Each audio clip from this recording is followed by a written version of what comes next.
चला तर आज बनवणार आहोत पालकची गरगटी भाजी. सुरुवातीला पालकची अर्धी जुडी नीट करून ती स्वच्छ धुवून घ्यायची आणि कुकरमध्ये तिच्या 2 शिट्ट्या काढून घ्यायच्या. कुकरच्या 2 शिट्ट्या झाल्यानंतर भाजी पाण्यातून बाहेर काढून घ्यायची, पण ते भाजीचं पाणी फेकून नाही द्यायचं, कारण त्याच्यामध्ये भाजीमध्ये सगळे विटॅमिन, आयर्न, सगळे जीवनसत्व असतात. त्याच्यामुळे भाजीतील पाणी अजिबात टाकून द्यायचं नाही, ते वापरात आणायचं. त्याच्यामुळे रोजच्या आहारात पालकाचा समावेश हा असावाच. नंतर मम्मीने मला अशी भाजी छानपैकी गरगटून दिली, म्हणजे बारीक करून दिली तांब्याने, आणि त्याच्यामध्ये थोडंसं बेसन पीठ टाकायचं आणि आणखीन ती छान अशी फेटून घ्यायची. आणि फेटून झाल्यानंतर जे भाजी शिजवलेलं पाणी असतं ते त्याच्यामध्ये टाकून घ्यायचं.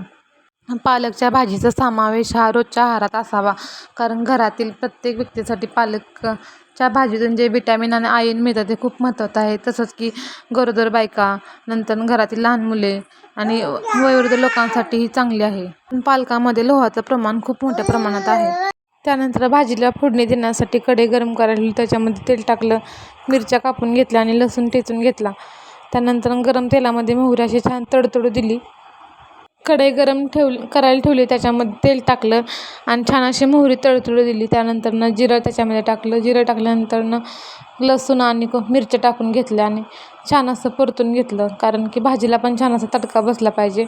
मग त्याच्यानंतर त्याच्यामध्ये असे छान भाजी ओतून घेतली आणि छान अशी उकळी काढून घ्यायची.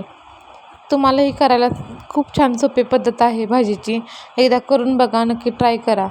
त्यानंतर अशी भाजी ढवळून घ्यायची आणि त्याच्यामध्ये चवीनुसार मीठ टाकायचं. त्यानंतर त्याच्यामध्ये चवीनुसार मीठ टाकायचं. मीठ टाकल्यानंतर थोडासा कूट टाकून घ्यायचा, त्याच्यामुळे भाजी एकजीव होऊन मिळून येते, चवीलाही छान लागते. कूट टाकल्यानंतर 4-5 मिनटं असं छान शिजवून घ्यायचे. व्हिडिओ आवडल्यास नक्की लाईक करा, शेअर करा.